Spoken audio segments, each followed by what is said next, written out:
શ્રેષ્ઠેશ્વર school Limkheda ધોરણ 9 ગણિતની પહેલી ક્લાસમાં તમારું બધાનું સ્વાગત છે. આજે આપણે ગણિતમાં પહેલો ચેપ્ટર આપણે દેખીશું. એમાં ધોરણ 7માં 8માં તમે અલગ અલગ સંખ્યાઓ ભણ્યા છો. હવે આજે આપણે બીજી કઈ કઈ સંખ્યા આવે છે, વાસ્તવિક સંખ્યાઓ, સમય સંખ્યાઓ, અસમય સંખ્યા, પ્રાકૃતિક સંખ્યા, આવી બધી સંખ્યાઓમાં કઈ કઈ સંખ્યાનો સમાવેશ થાય છે અને એને ઉપગણ તરીકે કેવી રીતે લખી શકાય એના વિશે આપણે ચર્ચા કરીશું. સૌથી પહેલા પ્રાકૃતિક સંખ્યાઓ. ફર્સ્ટ, પ્રાકૃતિક સંખ્યાઓ. હવે પ્રાકૃતિક સંખ્યાઓને ઇંગ્લિશમાં કહેવાય છે નેચરલ નંબર્સ. પ્રાકૃતિક સંખ્યાઓને ઇંગ્લિશમાં નેચરલ નંબર કહેવાય એટલા માટે એને n વડે દર્શાવવામાં આવે. કોના વડે દર્શાવવામાં આવે છે? n વડે. ઓકે. હવે પ્રાકૃતિક સંખ્યાઓમાં કઈ કઈ સંખ્યાનો સમાવેશ થાય છે? તો પ્રાકૃતિક સંખ્યાઓ 1 2 3 થી લઈને અનંત સુધીની જેટલી પણ સંખ્યાઓ હોય છે એ બધી સંખ્યાઓનો સમાવેશ એમાં થાય છે પ્રાકૃતિક સંખ્યાઓમાં. ફરીથી 1 2 3 4 5 અનંત સુધીની જેટલી પણ સંખ્યાઓ છે એ બધી સંખ્યા શેમાં આવે છે? પ્રાકૃતિક સંખ્યાઓમાં. હવે અહીંયા જુઓ, અહીંયા 0 પણ નથી, ઋણની સંખ્યાઓ પણ નથી, બધી સંખ્યા કેવી છે અહીંયા? ધનની. એટલે આપણે કહી શકીએ કે ધન પૂર્ણાંક સંખ્યાઓનો સમાવેશ એમાં થાય છે? પ્રાકૃતિક સંખ્યાઓમાં. ઓકે. હવે એના પછી આપણે જઈશું પૂર્ણ સંખ્યાઓ. પૂર્ણ સંખ્યાઓ. પૂર્ણ સંખ્યાઓ ઇંગ્લિશમાં પૂર્ણ સંખ્યાઓને કહેવાય છે હોલ નંબર્સ. શું કહેવાય છે? Whole numbers.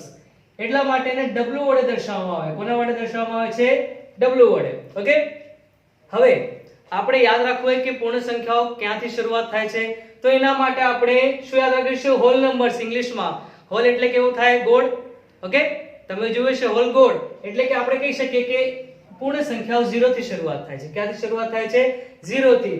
હવે 0 થી માંડીને 1 2 3 અનંત સુધીની જેટલી પણ સંખ્યાઓ છે એ કઈ સંખ્યા છે?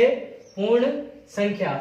હવે ધ્યાનથી જુઓ તમે અહીંયા, તો 0 ના પછીની સંખ્યા બધી 1 થી લઈને અનંત સુધીની બધી કેવી છે? પ્રાકૃતિક સંખ્યાઓ છે.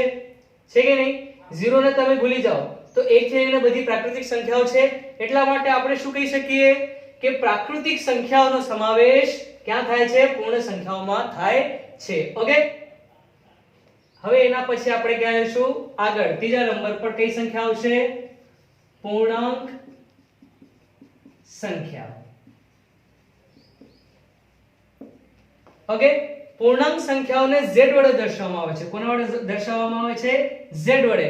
હવે પૂર્ણાંક સંખ્યાઓને ઇંગ્લિશમાં ઇન્ટીજર કહેવાય. એનો ઇંગ્લિશ નામ ઇન્ટીજર છે તો પણ એને z વડે દર્શાવવામાં આવે. આવું કેમ?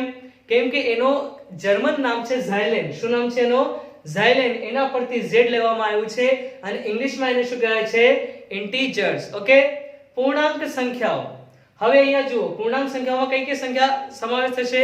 તો તમને યાદ રાખવા માટે જેટલી પણ ઋણ સંખ્યાઓ છે એ બધી, 0 અને જેટલી પણ ધન સંખ્યાઓ છે બધી સંખ્યાઓનો સમાવેશ એમાં થાય છે?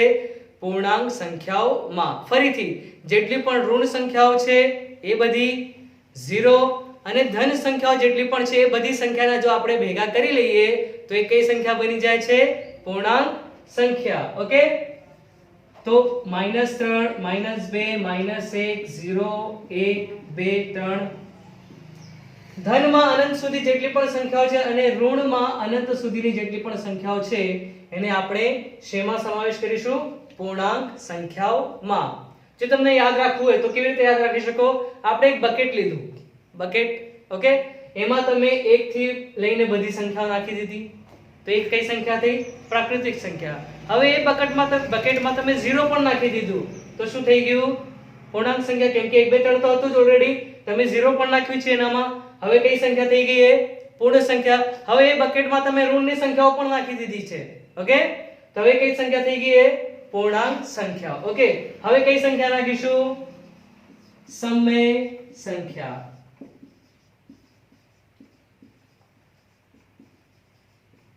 સમય સંખ્યાઓને ઇંગ્લિશમાં કહેવાય છે રેશનલ નંબર્સ. ઓકે. એને q વડે દર્શાવવામાં આવે છે. ઓકે. એને કોના વડે દર્શાવવામાં આવે છે? q વડે. સમય સંખ્યાઓને q વડે દર્શાવવામાં આવે છે. ઇંગ્લિશમાં કહેવાય છે એને રેશનલ નંબર્સ. હવે સમય સંખ્યાનું સ્વરૂપ કયું છે? તો સમય સંખ્યા હંમેશા p ના છેદમાં q સ્વરૂપમાં, ઓકે, p ના છેદમાં q સ્વરૂપમાં જોવા મળશે. p ના છેદમાં q સ્વરૂપ એટલે છેદવાળી. જો q છેદમાં દેખાય છે કે નહીં p ના, તો કોઈ પણ સંખ્યા જો છેદમાં હોય તો એ કયા સ્વરૂપમાં હશે? સમય. કઈ સંખ્યા હશે? સમય. દાખલા ઉદાહરણ તરીકે આપણે શું લખી શકીએ? 1 ના છેદમાં 2. જો 1 ના છેદમાં 2 છે એટલે આ છેદવાળી સંખ્યા થઈ. 2 ના છેદમાં 3, 3 ના છેદમાં 4, ગમે તે છેદવાળી સંખ્યા હોય એ બધી સંખ્યાનો સમાવેશ શેમાં થાય છે? સમય સંખ્યાઓમાં. હવે હું કહું તમને કે -3, આપણે -3 લીધું, એ સમય સંખ્યા છે કે નહીં? હવે મને કહો કે -3 ના છેદમાં કઈ દેખાય છે તમને?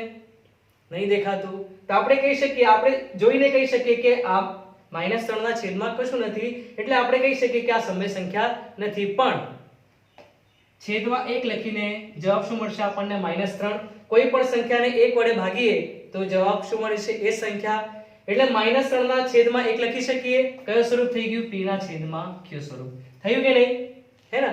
આમ જોવા જઈએ તો આપણને છેદમાં 1 દેખાતું નથી, પણ કોઈ પણ સંખ્યા હોય બધાના છેદમાં શું હોય? આના છેદમાં પણ 1 હશે, આના છેદમાં પણ 1 હશે. એટલે કે જેટલી પણ સંખ્યાઓ છે એ બધી સંખ્યાના છેદમાં શું હોય?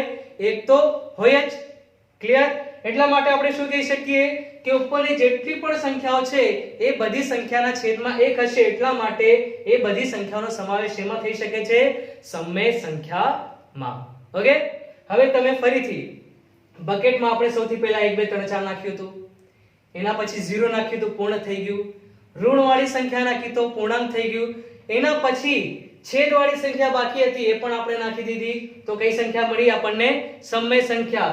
ઉપરની બધી સંખ્યાઓનો સમાવેશ સમય સંખ્યામાં થશે. ક્લિયર? કેમ કે 1 ના છેદમાં પણ 1 હશે, 2 ના છેદમાં પણ 1 હશે, 3 ના છેદમાં પણ 1 હશે. કોઈ પણ સંખ્યા લઈ લો, ઋણની સંખ્યા હોય કે 0 ના છેદમાં પણ શું મળશે આપણને? 1 તો હોય જ. ક્લિયર? એટલે આપણે કહી શકીએ કે આ બધી સંખ્યાઓનો સમાવેશ શેમાં થાય છે? સમય સંખ્યામાં. હવે કઈ સંખ્યા બાકી રહી? ઋણવાળી સંખ્યા આવી ગઈ, 0 પણ આવી ગયું, એક ધનવાળી સંખ્યાઓ પણ આવી ગઈ છે, છેદવાળી સંખ્યાઓ પણ આવી ગઈ છે. હજુ કોઈ સંખ્યા બાકી છે? વિચારીએ આપણે. તો એક સંખ્યા આપણે લખીશું અસમય સંખ્યાઓ.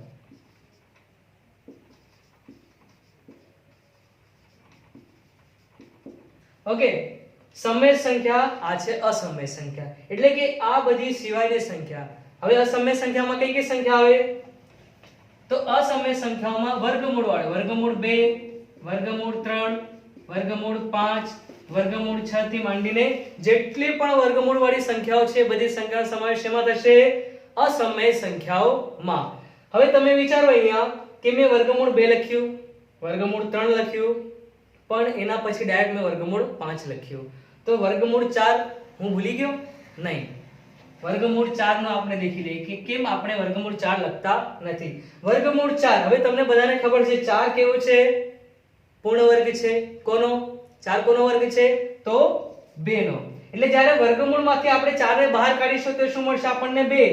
તો 2 શું છે? સમય સંખ્યા. કાં તો તમે પૂર્ણાંક પણ કહી શકો, પૂર્ણ પણ કહી શકો, પ્રાકૃતિક પણ કહી શકો. એટલે કે 2 માં વર્ગમૂળ હવે નથી. એટલે કે વર્ગમૂળ 4 જ્યારે આપણે લખીશું તો એ અસમય નહીં કહેવાય. કઈ સંખ્યા કહેવાશે? સમય સંખ્યા. કેમ કે જ્યારે આપણે 4 ને વર્ગમૂળમાંથી બહાર કાઢીશું ત્યારે કેવી સંખ્યા થઈ જશે? સમય સંખ્યા. ઓકે, એટલા માટે આપણે કહી શકીએ વર્ગમૂળ 4 જેટલી પણ પૂર્ણ વર્ગ સંખ્યા છે 4, પછી બીજો પૂર્ણ વર્ગ કયો છે? 9. કોનો વર્ગ થાય છે? 3 નો. પછી 16 કોનો વર્ગ થાય છે? 4 નો. 25, 36, 64. એટલે કે જેટલા પણ પૂર્ણ વર્ગ છે એ વર્ગમૂળમાં જો હોય તો એ સમય સંખ્યામાં એનો સમાવેશ થશે નહીં. કારણ શું છે? ફક્ત એ જ કારણ છે જેમ કે કારણ કે આપણે જ્યારે એને વર્ગમૂળમાંથી બહાર કાઢીશું ત્યારે એ શું થઈ જશે? એક સમય સંખ્યા આપણને આપશે. ક્લિયર? હવે જો પ્રાકૃતિક, પૂર્ણ, પૂર્ણાંક, સમય, અસમય બધી આપણી પાસે ભેગી સંખ્યાઓ થઈ ગઈ છે. તો આ જેટલી પણ સંખ્યાઓ છે બધાને ભેગા કરી દઈએ તો એ બધી સંખ્યાઓને આપણે શું કહીશું? શું કહીશું એને? એને આપણે કહીશું વાસ્તવિક સંખ્યા. શું કહીશું એને? વાસ્તવિક સંખ્યાઓ. ઓકે, એટલે કે વાસ્તવિક સંખ્યાઓમાં આ બધી સંખ્યાનો સમાવેશ થશે. ક્લિયર? વાસ્તવિક સંખ્યાની ઇંગ્લિશમાં શું કહે છે? Real numbers. શું કહે છે? Real numbers. ઓકે, વાસ્તવિક સંખ્યાઓને આપણે બે પાર્ટમાં ડિવાઈડ કરી શકીએ છીએ, સમય અને અસમય. ઓકે, સમયમાં આ જો આ ત્રણેય સંખ્યાઓનો સમાવેશ સમયમાં થાય છે અને અસમય અલગ છે, તો આપણે વાસ્તવિકને બે ભાગમાં આપણે વહેંચી શકીએ છીએ. કયા કયા? તો ફર્સ્ટ છે સમય અને બીજો છે અસમય. જે આપણે આગળ આ બધું શીખી ગયા છે એના જ વાસ્તવિક સંખ્યાના બે ભાગ, સમયના 3 ભાગ, પ્રાકૃતિક, પૂર્ણ, પૂર્ણાંક. ઓકે, એવી રીતના તમે યાદ કરી શકો છો. Thank you.